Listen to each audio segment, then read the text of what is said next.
Friends, welcome back to my channel. ಈ video ನೋಡ್ತಾ ಇರೋರು ಇನ್ನೂ ನನ್ನ ಚಾನಲ್ ಸಬ್ಸ್ಕ್ರೈಬ್ ಆಗಿಲ್ಲ ಅಂತ ಹೇಳಿದ್ರೆ ದಯವಿಟ್ಟು ಸಬ್ಸ್ಕ್ರೈಬ್ ಮಾಡ್ಕೊಳ್ಳಿ ಅಲ್ವಾ. ಸಿದ್ಧಾರ್ಥನ ಮದುವೆ.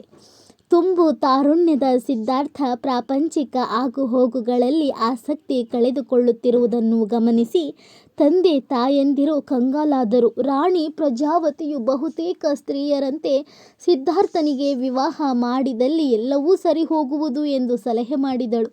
ಅದನ್ನು ಒಪ್ಪಿದ ಶುದ್ಧೋಧನನು ಮಗನಿಗೆ ಸ್ವಯಂವರವನ್ನು ಏರ್ಪಡಿಸಿದನು. ಸ್ವಯಂವರದಂದು ವಿವಿಧ ರಾಜ್ಯಗಳ ಅರಸು ಕುಮಾರಿಯರು ಸರ್ವಾಲಂಕಾರ ಭೂಷಿತರಾಗಿ ಸಭಾಂಗಣವನ್ನು ಪ್ರವೇಶಿಸಿದರು. ಭವ್ಯಾಸನದಲ್ಲಿ ಕುಳಿತಿದ್ದ ಸಿದ್ಧಾರ್ಥನ ಮುಂದೆ ವಿಶಾಲ ಹರಿವಾಣದಲ್ಲಿ ಆಭರಣಗಳನ್ನು ಇಡಲಾಗಿದ್ದಿತು. ವಧುಗಳನ್ನು ಒಬ್ಬೊಬ್ಬರಾಗಿ ಪರಿಚಯಿಸಲಾಯಿತು.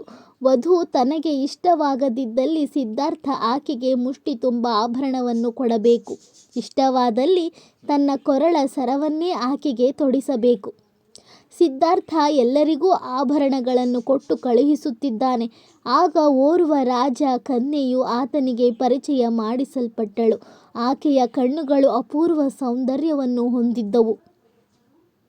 ಆಕೆಯೇ ಯಶೋಧರ. ಸಿದ್ಧಾರ್ಥನಿಗೆ ಆಕೆಯ ಮಾತುಗಳೆಂದೂ ಕೇಳಿಸಲಿಲ್ಲ. ಅವನು ತನ್ನ ಕೊರಳಲ್ಲಿದ್ದ ಮುತ್ತಿನ ಹಾರವನ್ನು ತೆಗೆದು ಆಕೆಗೆ ತೊಡಿಸಿದನು. ಸಿದ್ಧಾರ್ಥ ಯಶೋಧರ ವಿವಾಹವು ಬಹಳ ವಿಜೃಂಭಣೆಯಿಂದ ನೆರವೇರಿತು.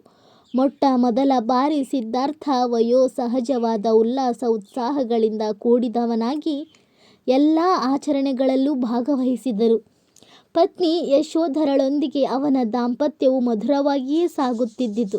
ಅರಮನೆಯ ವೈಭವವೂ ಪೇಕ ವಸ್ತುಗಳು ಆಚರಣೆಗಳು ಇನ್ನಷ್ಟು ಹೆಚ್ಚಿದವು. ಕ್ರಮೇಣ ಸಿದ್ಧಾರ್ಥನಲ್ಲಿ ಅನ್ಯಮನಸ್ಕತೆ ತಲೆ ಹಾಕುತ್ತಿರುವುದನ್ನು ಗಮನಿಸಿದ ಗೆಳೆಯ ಬಸಂತಕ, ಪತ್ನಿ ಯಶೋಧರ ಮತ್ತು ಹಿರಿಯ ರಾಜ ದಂಪತಿಗಳು ಆತಂಕಗೊಂಡರು. Thank you friends, thank you for watching this video.